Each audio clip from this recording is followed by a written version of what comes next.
اهلا وسهلا بيكم معايا في قناة بصبص والمطبخ.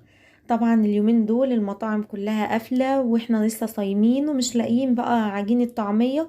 طب ما تيجي احنا بقى نعملها في البيت وحلوة كده وجميلة، ونحط لها بقى سمسم وكزبرة، وهنعمل كمية كمان كبيرة وهنشيلها في الفريزر ونطلع منها وقت ما نعوز، وهتبقى حلوة قوي في البيت. وتسحبي الكيس كده على طول تضربيه في الكبة وتعمليه على طول.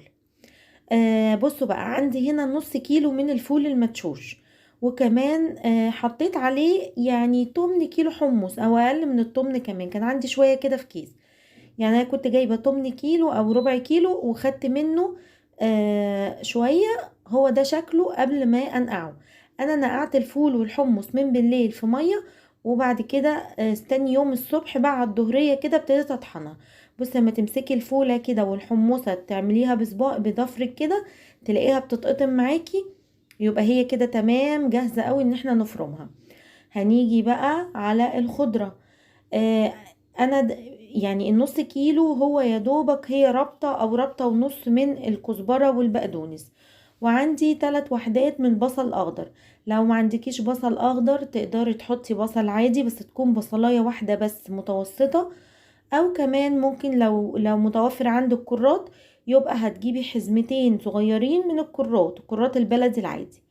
هنا بقى هقطع بقى الخضار كده، البصل الاخضر بيديها طعم حلو قوي ولون جميل كمان، والبقدونس مع الكزبرة ما بتحطلهاش يا جماعة شبت خالص، الشبت بيخلي لونها يغمق. وكمان ما تكتريش الخضرة قوي علشان الخضرة بتخلي لونها يبقى غامق جدا، وممكن كمان تمرر معاكي عجينة الطعمية، فالخضرة ما بتبقاش كتير. وعندي بقى معلقة كبيرة كده من الثوم المفروم، انا عندي الثوم فرماه ومخزناه في الفريزر، فخدت منه كده ايه معلقة. لو انت عندك توم عادي هتاخدي منه حوالي 5 فصوص 7 فصوص في الحدود دي. برضو ما تكتريش بقى التوم عشان المعدة والكلام ده. جبت بقى الكبة بتاعتي وهبتدي احط نص الخليط، مش هحط كله. يعني شو حطيت الخضرة وحطيت البصل وحطيت نص الفول اللي انا نقعاه. ده اسمه فول مدشوش او فول طعمية لو انت رايحة تشتريه يعني ومش عارفة اسمه. هبتدي بقى اطحنه كده في الكبة. انا هوريكم كل المراحل علشان الناس اللي بتخاف تعملها في البيت او بتعملها خشنة وتفك معاها في قلب الزيت. بصوا اهي كده شكلها كده خشنة خالص، ما ينفعش.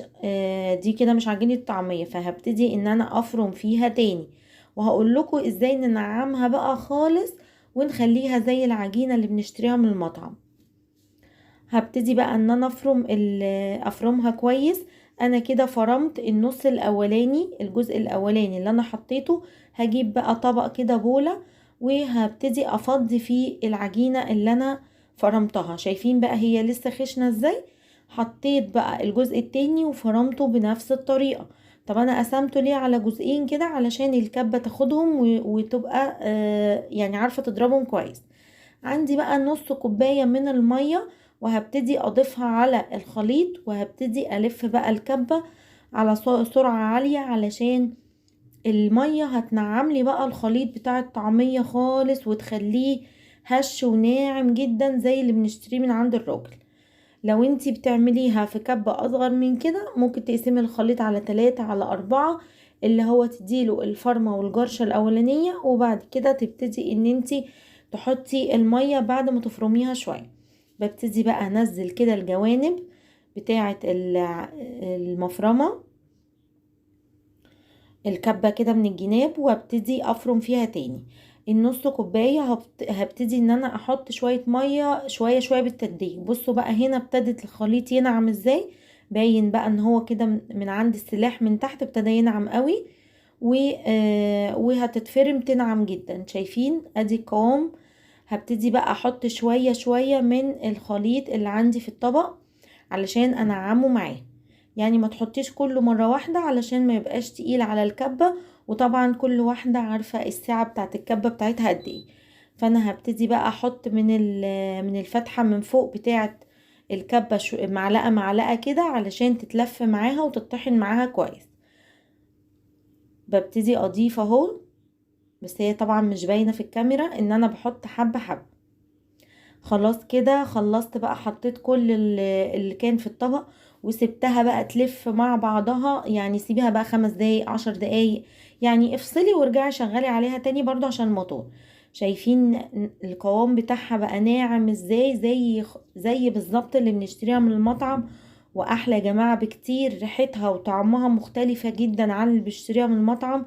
انتوا عارفين اللي في المطاعم بيحطوا عليها عيش مبلول وحاجات عشان طبعا ما يحطوش الكمية كلها فول مدشوش وتبقى تكلفة عالية.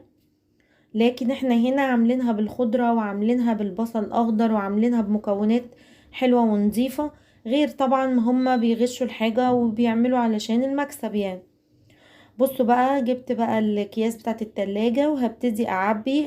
ممكن تحطيها في علبة تلاجة وتشيلها في الفريزر، او لو انت عايزة تعملي الكيس بكيس وكده بحيث ان انت تطلعي الكيس يفك وتعمليه على طول.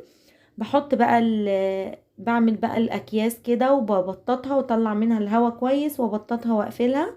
هنا ما بنحطش الطعمية اللي هنشيلها في الفريزر، ما بنحطش عليها اي اضافات، يعني ولا ملح ولا كمون ولا كزبرة ولا اي حاجة، بتشيليها زي ما هي كده بالظبط. لكن اللي احنا هنعملها بقى هنقليها، بنحط لها الاضافات. وانتي اما تطلعي الكيس من الفريزر بتبتدي ان انتي تحطي له الملح والكمون بقى والكزبرة، ولو هتحطي بيكنج باودر اللي انتي عايزاه. بص انا حطيت هنا شوية كزبرة ناشفة وحطيت كمون وملح طبعا، وهبتدي اقلب كده. خدت شوية علشان اعملهم عشان اوريها لكم برضو. وعندي هنا في الطبق سمسم وعليه كزبرة ناشفة. الزيت بقى عندي هنا ابتدى يسخن كده يقدح، وهبتدي ان انا انزل فيه وحدات الطعمية اللي انا بعملها. بس انا المقطع مش مكمل معايا للاخر علشان انا كنت مستعجلة وبصور، كانوا ولادي بقى عايزين ياكلوا فكنت بصور مستعجلة فما قلبتش معاكم الطعمية.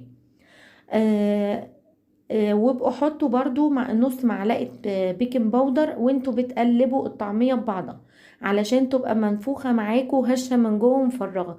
انا نسيت احط في الخلطة قبل ما اقليها بيكنج باودر او بيكنج صودا اللي هو كربوناته. شايفين بقى شكل الطعمية؟ بجد الصورة ظلمها، لونها وطعمها وقرمشتها كانت فظيعة، مقرمشة وكريسبي جدا من بره وطرية كده وجوسي كده من جوه. بجد طعمها حلو قوي. شايفين بقى البخار اللي طالع منها؟ لسه طالعة حالا.